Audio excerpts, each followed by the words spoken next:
Salut l'internet et bienvenue aujourd'hui pour ce nouvel épisode de Back to the DeLorean. Aujourd'hui, attendez, là il y a un souci, je devrais être de ce côté-là en fait. Vous savez, je suis un petit peu fatigué en ce moment. Bon, c'est pas grave. Continuons.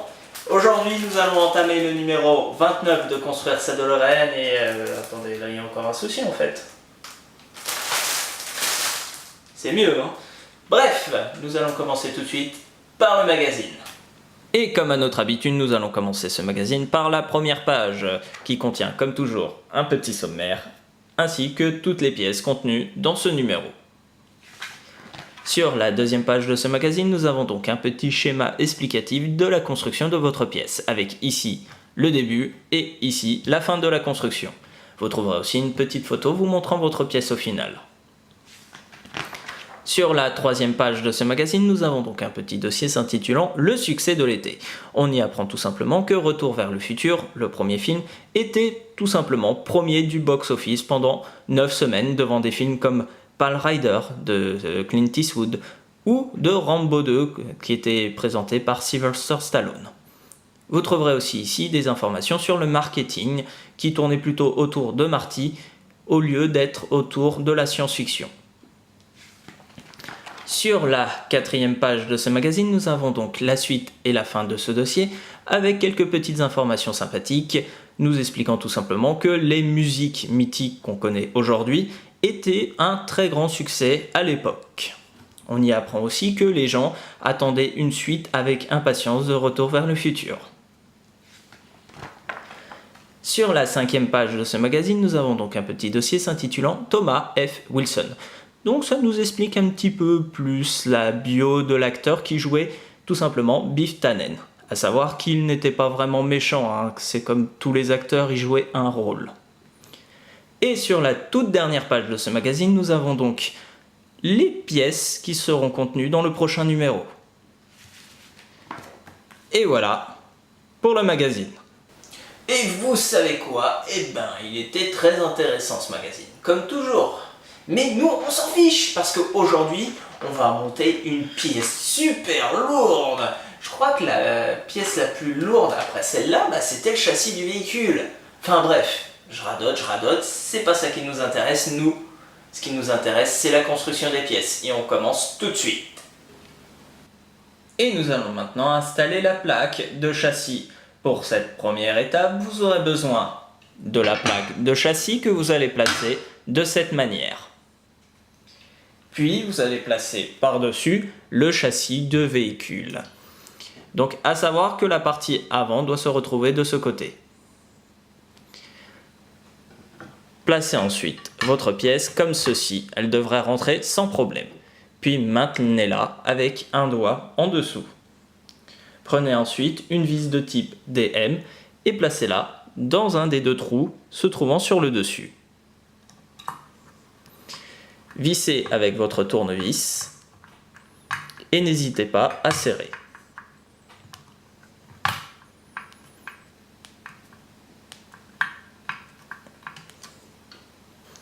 Puis prenez une deuxième vis de type DM, puis placez-la dans le deuxième trou. Puis vissez comme précédemment. Toujours en n'hésitant pas sur le serrage. Changez de tournevis si cela vous semble nécessaire.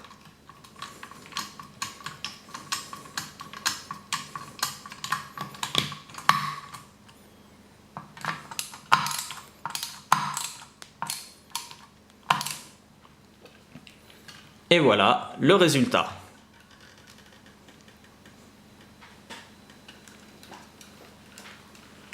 Et pour la deuxième étape de ce montage, vous aurez besoin du châssis de véhicule que vous avez monté précédemment avec la petite plaque vissée.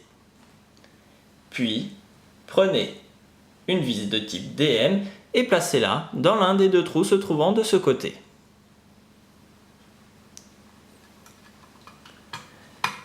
Donc serrez fortement votre pièce. Et n'hésitez toujours pas à changer de tournevis si cela vous semble nécessaire.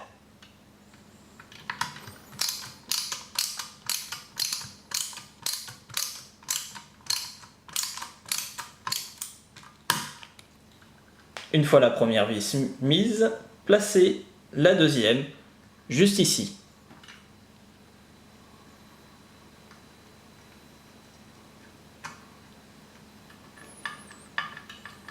Serrez fortement votre pièce.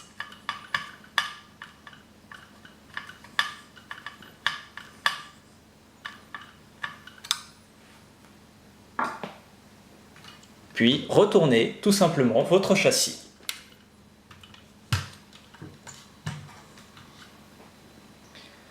Puis continuez le placement des autres vis de type DM.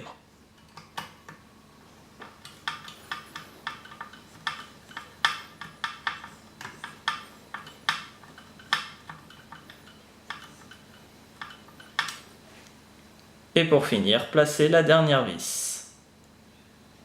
Juste ici. N'hésitez pas à changer de tournevis si cela vous semble nécessaire.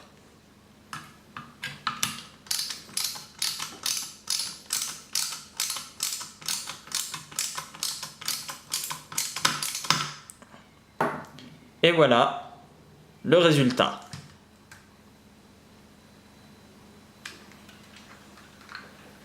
Et pour la troisième étape de ce montage, vous aurez besoin d'une petite boîte en carton où vous placerez tout simplement le châssis du véhicule, comme ceci. Puis, munissez-vous de la plaque centrale. Et placez-la de manière à ce que le petit téton se trouvant juste ici corresponde au trou sur le châssis. Placez-la donc de cette manière. Une fois cela fait, placez deux vis de type EBM.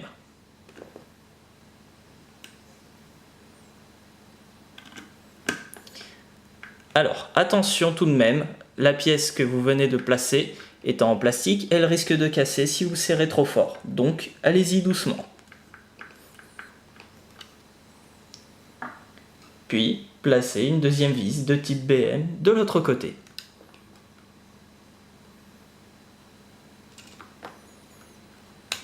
Serrez modérément pour éviter de casser votre pièce.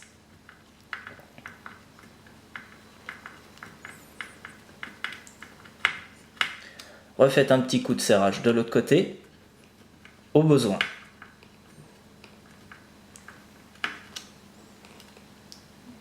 Et voilà le résultat.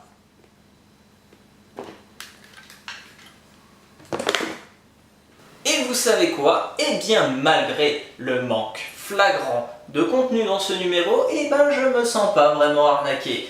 Tout simplement parce que cette petite plaque de châssis que nous venons d'installer est en métal.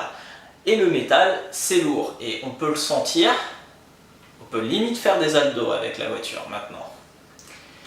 À part ça, nous avons donc un élément supplémentaire au véhicule qui sera tout simplement le point central de tous les autres éléments que nous allons poser à partir de maintenant. Comme par exemple les petits tuyaux qui serviront à relier le radiateur à l'avant du véhicule. Ou tout simplement, la partie qu'on attend tous, fabriquer l'habitacle du véhicule. Mais tout ça, ça sera dans un prochain épisode, car vous le savez très bien, nous arrivons à la fin de la vidéo. Et vous savez quoi? On se retrouve très rapidement pour la suite.